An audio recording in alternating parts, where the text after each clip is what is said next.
Tapping కేసులో నేడు ఆంధ్రజ్యోతి ఎండి వాంగ్మూలం. సిట్ ఆఫీస్ లో ఉదయం 11కు హాజరు. చేవెళ్ల ఎంపీ కొండా విశ్వేశ్వరరెడ్డికి పిలుపు. అక్రమ ఫోన్ ట్యాపింగ్ లో బాధితులెందరో. ఎస్ఐబికి సిడిఆర్ లో 615 ఫోన్ నెంబర్లు. సిడిఆర్ ఆధారంగా వాంగ్మూలాల నమోదు. పక్కాగా సాక్ష్యాధారాలు సేకరించడానికి సిట్ ప్రయత్నం. ఇది పరిస్థితి. పక్కాగా సాక్ష్యాధారాలు సేకరించడానికి సిట్ ప్రయత్నం. ఫోన్ ట్యాపింగ్ అన్ని సాక్ష్యాలు ఉన్నాయంటున్నారు, కానీ అరెస్టులు మాత్రం చేయరు.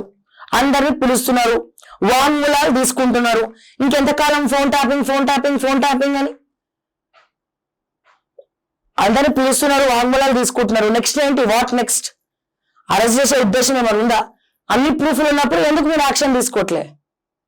ఇంకెంతకాలం చెప్తారు ఇవన్నీ? ఫోన్ ట్యాపింగ్ అయితే ఇమీడియట్ గా యాక్షన్ తీసుకోండి, కాకుంటే వదిలేయండి. బట్ అయ్యిందని అందరికీ తెలుసు, ఫోన్ ట్యాపింగ్ అయిందని అందరికీ తెలుసు. ఎంతో మంది ఉన్నారు అందులో, ఎంతో మంది అమ్మాయిల జీవితాలతో ఆడుకున్నారు. ఎంతో ఘోరంగా కానిస్టేబుల్ స్థాయి, ఎస్ఐబి కానిస్టేబుల్ స్థాయి వ్యక్తులు కూడా భువనగిరి, నల్గొండలో అమ్మాయిలను బ్లాక్ మెయిల్ చేసి, కొంతమంది వ్యాపారవేత్తలను బ్లాక్ మెయిల్ చేసి మన ఆస్తులు రాయిపించుకున్నారు. అంటే ఎంత నీచంగా, ఎంత ఘోరంగా దిగజారిపోయినారో ఇక్కడ అర్థం చేసుకోవచ్చు వారాయి. కానీ అటువంటి వాళ్ళు ఎందుకు అరెస్ట్ చేయరు? మరి ఇంకా దేనికోసం ఎదురు చూస్తున్నారు?